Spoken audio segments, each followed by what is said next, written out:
d'avoir le temps avec vous. La question, vraiment, c'est la question de base. Comment tu vas juste commencer à passer le temps avec quelqu'un qui ne te dit pas ses intentions?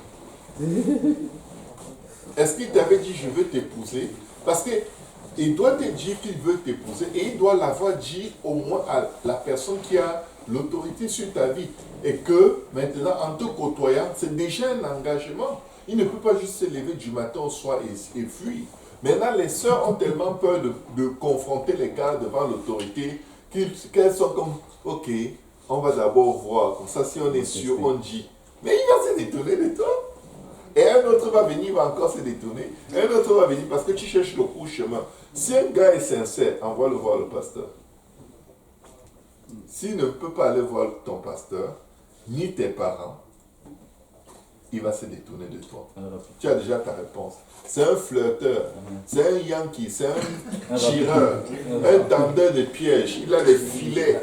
Le gars est en train de tester. Pendant qu'il est un Kawasaki. Pendant qu'il te fait ça, il fait ça à plusieurs autres. Lanceur de grains. Je trouve malheureux qu'une sœur s'engage à flirter déjà avec un frère jusqu'à ce qu'il découvre. Oh non, elle n'est pas aussi sharp que je pensais quand elle était à distance. Je découvre qu'elle n'a rien de particulier. Je vais aller vers une autre. Tu flirtes quoi, tes dents? Hein? Protège-toi. L'homme veut avoir ce qui est difficile à acquérir. Quand tu es facile, son adrénaline tombe. Tu es comme un cadavre devant un lion. Il ne va pas manger, même s'il a faim. Le lion aime chasser, attraper, et là il a l'appétit. Vous avez déjà vu un chat qui poursuit une souris et la souris ne fuit pas? Il ne la tue pas. Il pousse, que vas-y, go, go. Essaye de t'échapper. Montre-moi que tu es qu'il y a quelque chose de bon. Parce qu'une souris qui ne fuit pas, vous savez ce que son instinct lui dit? C'est une souris malade. Si je la mange, je vais mourir. Mais oui, même les lions, ils veulent courir sur un animal, l'animal est comme... Il dit,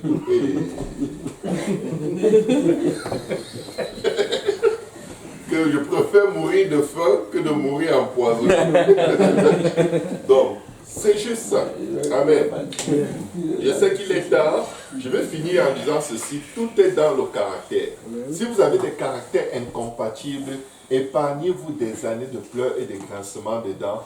Priez pour que Dieu vous donne des caractères dans lesquels vous serez complémentaires, que vous pourrez aider à voir le Seigneur. Amen. C'est une mission, c'est un dossier sur lequel on ne crache pas, on n'insulte pas, on ne méprise pas. Même quand tu es gestionnaire d'entreprise, on t'apporte de nouveaux dossiers, tu ne te mets pas à crier dessus. Oh, pourquoi ce dossier est comme ça? Qui a même écrit en bleu ici? Il faut que ça. Maintenant, toi, le dossier ne peut pas se traiter lui-même. Le dossier a besoin de quelqu'un d'intelligent comme toi, qui sait parler à Dieu et qui sait parler à des gens plus habiles pour lui montrer comment ce dossier marche. Amen. Tout est dans le caractère. Le serviteur d'Abraham cherchait une femme qui avait un caractère bien précis. Au moins cherchez le caractère, mes frères. Ne cherchez pas l'envie, ne cherchez pas à satisfaire les désirs sexuels. On ne peut pas être tellement focalisé sur une seule parce que quand tu la regardes, tu sens que ça va être bon. C'est pas comme ça. C'est pas comme ça. C'est pas comme ça. Ça c'est l'animal, ça c'est l'instinct. Ça c'est l'instinct. Qu'est-ce qui va être bon? Ça c'est vraiment un instinct animal. Amen. Vous devez représenter Christ et l'Église parce que tout ce qu'on fait, tout ce qu'on dit a une seule finalité, le ciel. Ce n'est pas les beaux mariages, les belles photos, la belle salle, les belles décorations et deux personnes qui sont là. Qu'est-ce que je fais ici? Et il y a des mariés, le jour de leur mariage, c'est moi l'invité au secret. Pourquoi les gens applaudissent même? Est-ce qu'ils savent même pour qui ils applaudissent? Alléluia. Il y a des gens qui se réjouissent que la femme ne soit pas des baraqués musclés parce qu'ils savent que celle-là, si elle avait un peu de force, elle m'aurait tué. Et vous êtes là, vous les appréciez, ils sont comme... Quand je traverse la vallée de l'ombre de la mort, je n'ai pas besoin de compliments, j'ai besoin de prière. Mes frères, les hommes doivent représenter Christ. Aimez vos femmes au point de mourir pour elles. C'est-à-dire, ferme ta bouche. C'est la meilleure façon de mourir pour ta femme.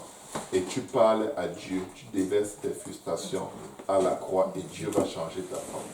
Et si tu ouvres ta bouche pour argumenter comme une femme, il y aura 2 femmes dans une maison, il n'y aura malheureusement pas un homme pour sauver ce couple. Et ça va être le feu. Que Dieu vous bénisse. Félicitations. Nous avons appris aujourd'hui que tu as un dossier. Et que Dieu t'a déjà équipé pour ce dossier. Il n'y aura pas de surprise pour toi. Il n'y a rien qu'une femme fait après le mariage qu'elle ne t'a pas déjà fait voir après le mariage. Mais il n'y a rien qu'un homme fait après le mariage que tu n'as pas déjà vu. Même si tu as mis les masques, les lunettes, tu savais que la personne est comme ça. Mais tu ne savais pas à quel point c'est profond.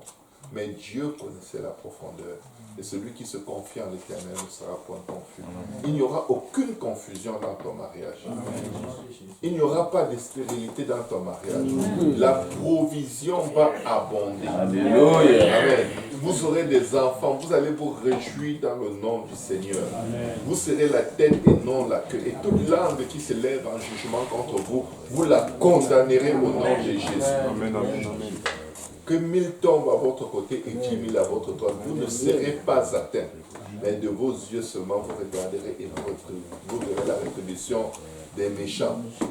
Parce qu'il y aura des méchants qui vont travailler jour et nuit à ce que vous soyez dans la division parce qu'ils sont malheureux dans leur couple. Les gens qui sont malheureux dans leur couple veulent que tous les couples soient malheureux. Oh, toi tu ne me dis jamais tes problèmes. Ah, vous voulez connaître mes problèmes, mais je n'en ai pas. Oh non, tous les couples ont des problèmes. La sorcellerie avait la peinture de venir. Je te dis que je n'ai pas.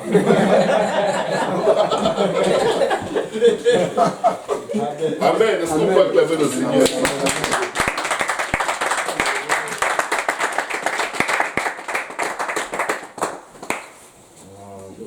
Dernière question de la part des hommes ici.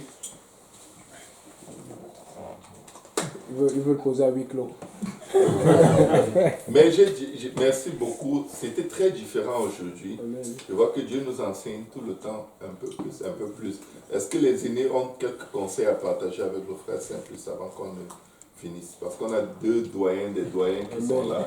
Amen. Qui ont fait des sacrifices venant de Saint-Loin. C'est Saint-Loin.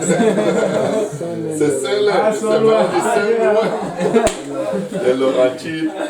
Papa Joël, Papa Jonas, nous vous aimons beaucoup. Nous vous apprécions énormément. C'est les doyens de nos frères de la Côte d'Ivoire, des grands serviteurs de Dieu, très impliqués, sacrifiant énormément pour l'œuvre de Dieu. Je ne sais pas comment ils ont fait pour être là, mais c'est beau qu'ils aient pu venir avec les garçons.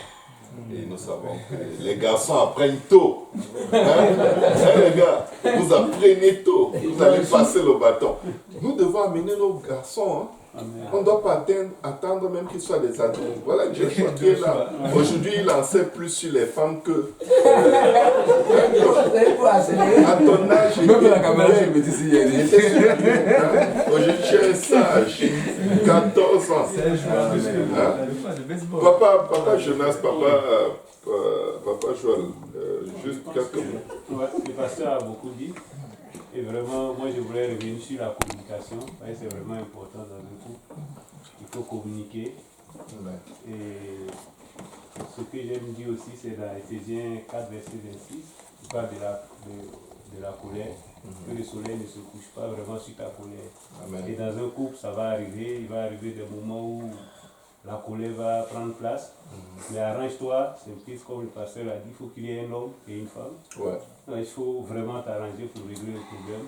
Même si tu crois avoir raison, mais il faut toujours demander pardon parce que c'est toi qui es l'homme, c'est toi qui dois tout diriger. Amen. Et souvent la femme, même si elle a tort, elle ne va jamais donner son tort.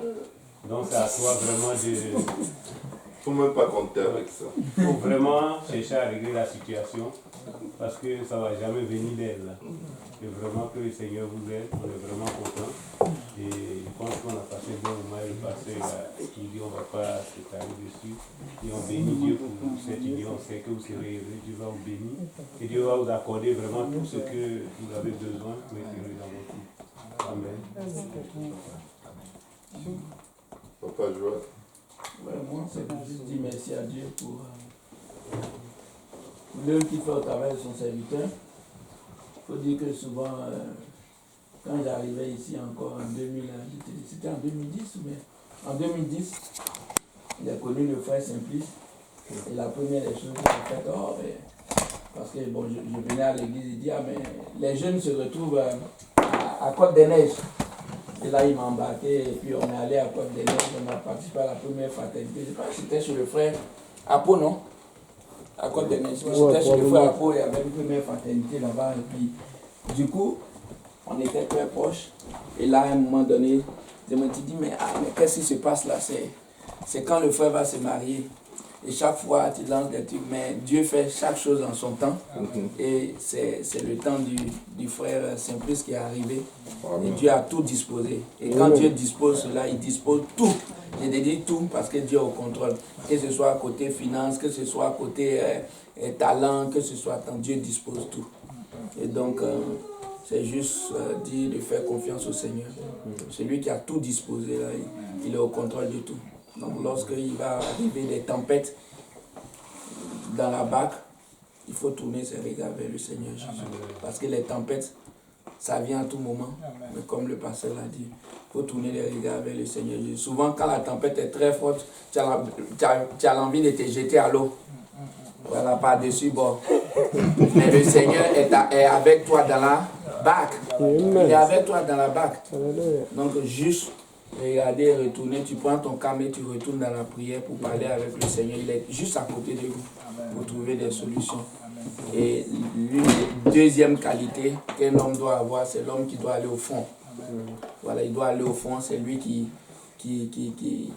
va apporter de la provision à la maison, c'est lui qui protège la maison, c'est lui qui est le guerrier de la maison au niveau de la prière. Donc, c'est une grande responsabilité pour l'homme. Voilà. Donc, comme le pasteur a dit souvent, si la femme ne l'a pas fait, tu ne dois pas la blâmer, mais toi, tu dois le faire. Si la femme est fatiguée, toi, tu dois te lever pour prier. Parce que c'est ta responsabilité de protéger ta maison. Donc, c'est juste cela. Mais tu es déjà le doyen, donc... Une dernière question pour les doyens du doyen. Donc, vous avez un profil similaire parce que vous venez de Côte d'Ivoire, amen. Et vous étiez déjà marié en venant ici. Ça veut dire que le mariage fonctionnait. Et il y avait des problèmes toujours, comme dans tous les mariages. Et quand vous êtes arrivé ici, c'est ici que vous avez connu le mouvement apostolique.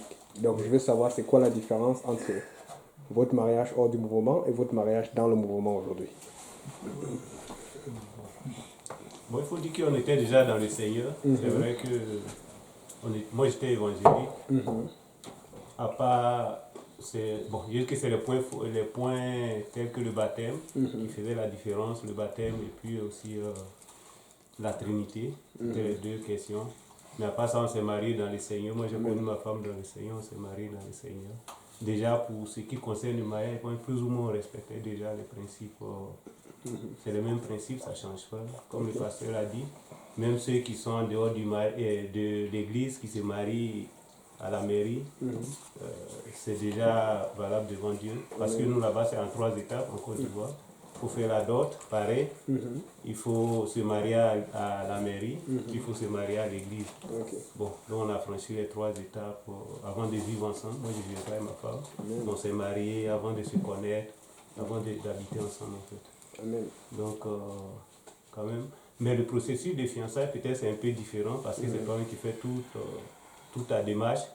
Et quand c'est OK, tu vas voir le pasteur pour dire OK, j'ai trouvé. Il n'y a pas d'annonce spéciale. Non, il y a une annonce. Oui, mais je veux dire que tu fais toi-même tout le processus.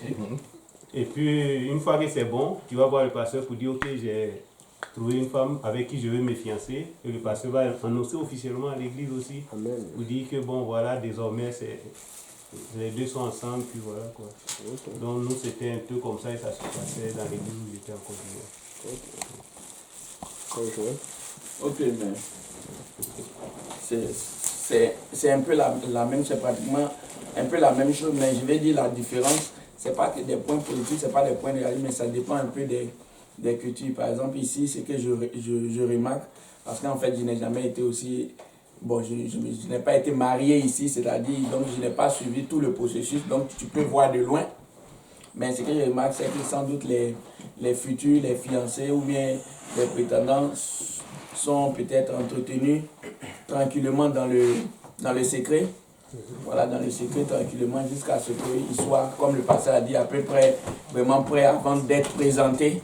Voilà, donc on ne passe pas très souvent un an ou bien, bon ça peut arriver, mais c'est juste que ici les temps de fiançailles sont très courts parce qu'on fait ça lorsque on te présente, c'est que vraiment tu es déjà entre guillemets prêt pour aller pour passer à la cérémonie pour concrétiser.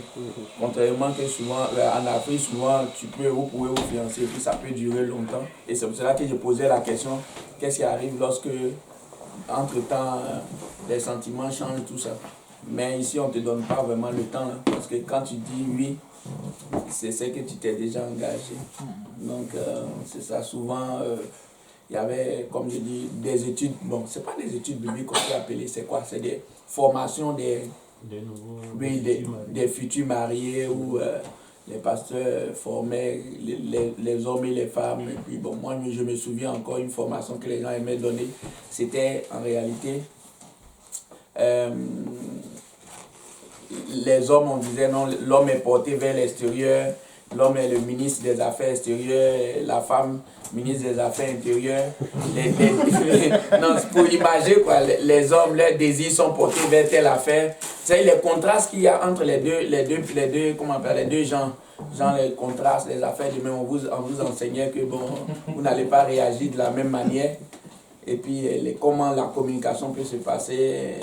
Une femme peut vouloir quelque chose, mais elle peut le dire implicitement, mais l'homme doit savoir en réalité décoder les choses. Parce que les femmes ne sont pas toutes qui s'expriment. Souvent, c'est des gestes. Et puis, le frère Simplice, lui, il a marié.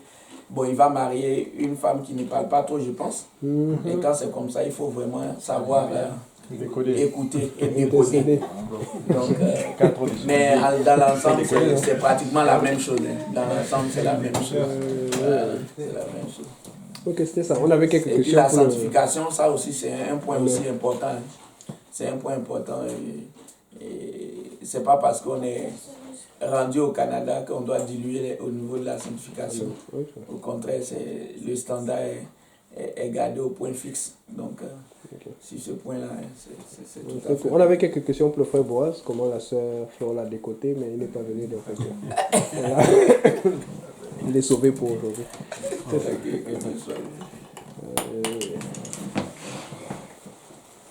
C'est ça. Donc, c'est ça, je crois que tout le monde a... On va conclure. Il n'a pas parlé. Qui ça? Le futur marié? Généralement, il ne parle pas des futurs maritaux. Aujourd'hui, il va parler au mariage. Plus. Mais nous allons prier pour lui. Juste nous rappeler toutes les années de service du frère Simplice. Des années de service exceptionnelles, vraiment irréprochables. Très humble, supportant tout le monde. C'est impressionnant ce caractère et j'encourage tout le monde à mettre la main à la pâte pour son mariage afin qu'il se sente porté comme un prince du Seigneur et que sa femme aussi, sa future femme se sente vraiment portée et vraiment appréciée pour tout le sacrifice qu'ils ont fait pour l'œuvre de Dieu. Fidèle sans regarder ni à gauche ni à droite pendant autant d'années, c'est tout un caractère et nous bénissons vraiment le Seigneur pour le frère Simplice et pour la sœur Isnaëli. Amen. Donc si on veut juste incliner la tête calmement. Alléluia. Alléluia. Et on va prier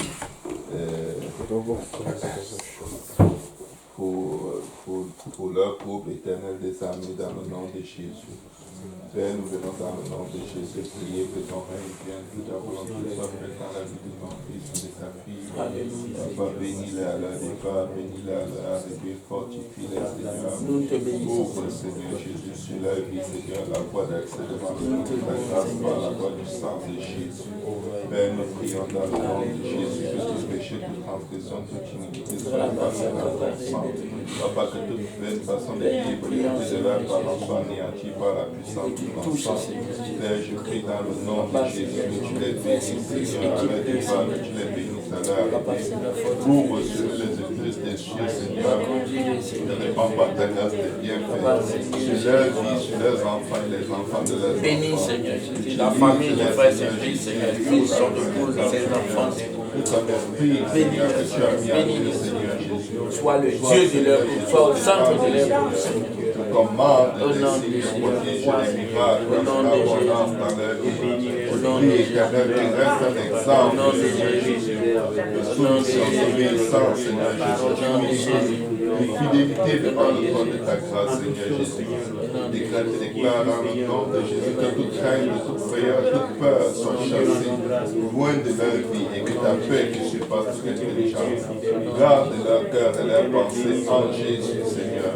Nous ne manquerons pas de te donner tout honneur et toute gloire pour tout ce que tu es et pour tout ce que tu fais, Seigneur. Au nom de Jésus. Sois exalté, Seigneur. Bénis ton serviteur. Envoie ta provision, Seigneur, infiniment, abondamment, bien au-delà de tout ce que nous pouvons demander et penser. Ceci pour la gloire de ton nom, Père. Au nom de Jésus-Christ. Au nom de Jésus. Au nom de Jésus. Amen. Est-ce qu'on peut acclamer le Seigneur?